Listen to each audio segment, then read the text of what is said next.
नमस्कार। आज के इस विशेष विश्लेषण में आपका बहुत बहुत स्वागत है।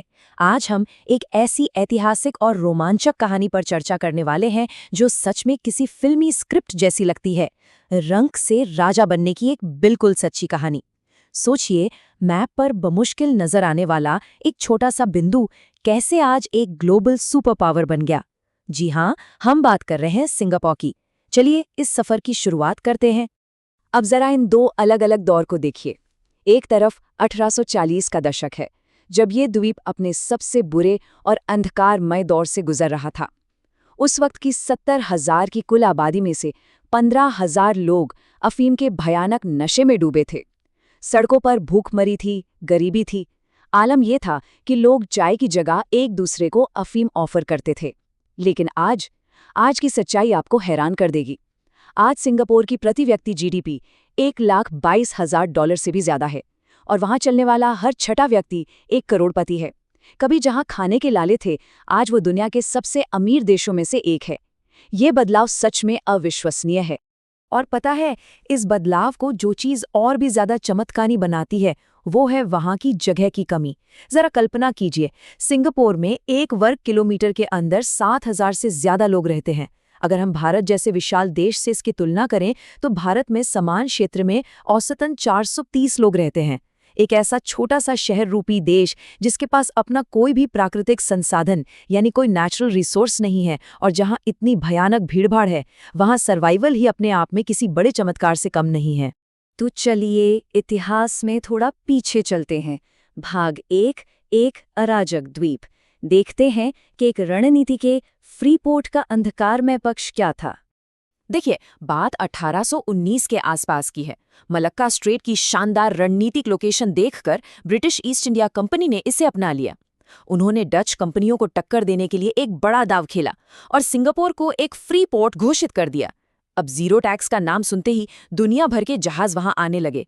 व्यापार तो बढ़ा, लेकिन प्रशासन नाम की कोई चीज वहां नहीं थी। अंग्रेजों को सिर्फ मुनाफे से मतलब था। इसका नतीजा क्या हुआ? वहां अफीम की एक भयंकर महामारी फैल गई। स्ट्रीट क्राइम रातों रात चरम पर पहुंच गया और बेचारे विदेशी मजदूरों का खूब शोषण होने लगा। कुल मिलाकर ये व्यापारिक केंद्र कम और अपराध व नशे का अड्डा ज्यादा बन गया था। इस द्वीप का इतिहास वैसे भी भारी उथल-पुथल भरा रहा है। 1819 की ब्रिटिश संधि के बाद 1869 में स्वेज नहर खुली तो यहाँ बिजनेस में एकदम से बहुत बड़ा बूम आया। लेकिन ये शांति ज्यादा दिन टिक नहीं पाई। 1942 में दूसरे विश्व युद्ध के दौरान जापान ने केवल 7 दिन में इस पर कब्जा कर लिया और वहां की जनता पर बेहद क्रूर अत्याचार किए। उसके बाद 1965 में तो एक ऐसा मोड़ आया जिसने सब कुछ बदल कर रख दिया। वो थी जबरन आज़ादी। ये सारी घटनाएं साफ दिखाती हैं कि ये छोटा सा द्वीप हमेशा कितने बड़े जोखिम और असुरक्षा के बीच जी रहा था। और इसी से हम पहुंचते हैं अपने दूसरे पड़ाव पर, अस्तित्व के लिए संघर्ष। इस छोटे से द्वीप के लिए ये वाकई एक करो या मरो की स्थिति बन चुकी थी। 9 अगस्त 1965 की तारीख इतिहास में बहुत खास है। क्या आपने कभी सुना है कि किसी देश को आज़ादी दी नहीं गई, बल्कि उस पर जबरदस्ती थोकी गई हो? सिंगापुर दुनिया का इकलौता ऐसा देश है। लगातार हो रहे नस्लीय दंगों की वजह से इसे मलेशिया से धक्के मारकर बाहर निकाल दिया गया। इस घटना के बाद उस समय के प्रधानमंत्री ली क्वान यू एक प्रेस कॉन्फ्रेंस में सच में फूट फूट कर रो पड़े थे, क्योंकि अब सिंगापुर बिना किसी सुरक्षा, बिना किसी संसाधन के दुनिया में पूरी तरह से अकेला था। आज़ादी तो मिल गई थी, लेकिन मुसीबतें खत्म नहीं हुई थीं, बल्कि अभी तो बस शुरू हुई थीं। मलेशिया से निकाले जाने के तुरंत बाद अंग्रेजों ने भी ऐलान कर दिया कि वो 1970 तक अपनी सेना वहां से हटा लेंगे। इसका सीधा मतलब था रातों रात सुरक्षा पूरी तरह से गायब, और हजारों लोग जो ब्रिटिश सेना के लिए काम करते थे उनकी नौकरियां चली गईं। इन सब के ऊपर देश के अंदर चीनी, मलय और भारतीय समुदाय आपस में बुरी तरह से बटे हुए थे। दंगे भड़क रहे थे। चारों तरफ बस भयंकर दहशत और बेरोजगारी का माहौल था। तो ऐसे समय में क्या किया जाए? यहीं से शुरू होता है भाग 3, एक विभाजित राष्ट्र को एकजुट करना। और ये था तत्कालीन प्रधानमंत्री ली क्वान यू का मास्टर प्लान। प्रधानमंत्री ली एक जीनियस बात समझ चुके थे। उन्हें पता था कि अगर देश के अंदर अलग अलग जातियों और समुदायों के बीच ये बंटवारा खत्म नहीं हुआ तो कोई भी आर्थिक नीति कभी काम नहीं करेगी। इसलिए उन्होंने एकीकरण यानी इंटीग्रेशन के लिए बहुत आक्रामक कदम उठाए। सबसे पहले उन्होंने 70% आबादी वाली झुग्गियों को तोड़कर बड़े पब्लिक हाउसिंग ब्लॉक बनवाए और एक सख्त नियम बना दिया कि हर बिल्डिंग में अलग अलग समुदाय के लोग अनिवार्य रूप से एक साथ रहेंगे। दूसरा बड़ा कदम था कम्युनिटी स्कूलों को बंद करके बेहतरीन सरकारी स्कूल खोलना, जहां हर नस्ल के बच्चे एक साथ पढ़ाई करें। और तीसरा, ऐसे बड़े इवेंट्स कराए गए जहां बच्चे एक दूसरे की पारंपरिक वेशभूषा पहने और संस्कृति को समझें। यहीं से लोगों के बीच एक साझा राष्ट्रीय पहचान बननी शुरू हुई। पर सिर्फ लोगों को मिलाना काफी नहीं था। ली कुआन यूं जानते थे कि अगर सिस्टम में भ्रष्टाचार रहा तो देश को बचाने की कोई भी योजना टिक नहीं पाएगी। इसलिए उन्होंने 1960 में ही CPIB की स्थापना कर दी थी। ये एजेंसी सरकार के नियंत्रण से बिल्कुल बाहर थी और सीधे प्रधानमंत्री को रिपोर्ट करती थी। भ्रष्टाचार के खिलाफ एकदम जीरो टॉलरेंस नीति। अगर कोई पकड़ा गया तो 1 लाख सिंगापुर डॉलर का भारी जुर्माना और सीधे 5 से 7 साल की जेल। इन्हीं सख्त भ्रष्टाचार विरोधी कानूनों ने सिंगापुर के सुनहरे भविष्य की सबसे मजबूत नींव रखी। अब जब समाज एक हो गया और भ्रष्टाचार पे लगाम लग गई, तो बारी थी अर्थव्यवस्था की। भाग 4, आर्थिक चमत्कार। देखते हैं कैसे शून्य से अपार संपत्ति का निर्माण हुआ। बिना किसी प्राकृतिक संसाधन और घरेलू मार्केट के एक देश सरवाइव कैसे करे? इसके लिए सरकार ने एक बहुत ही सोची समझी योजना बनाई। पहले चरण में उन्होंने विदेशी कंपनियों को आकर्षित करने के लिए टैक्स हॉलिडे का ऑफर दिया, यानी आइए और बिना टैक्स के बिजनेस कीजिए। इससे तुरंत हजारों नौकरियां पैदा हो गईं।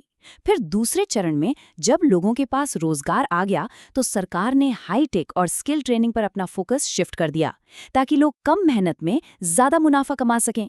और अंततः तीसरे चरण में जाकर देश को एक ग्लोबल फाइनेंशियल हब के रूप में पूरी तरह से स्थापित कर दिया गया। इस रणनीति को समझने के लिए इस बैंक टैक्स स्ट्रैटेजी को ही देख लीजिए।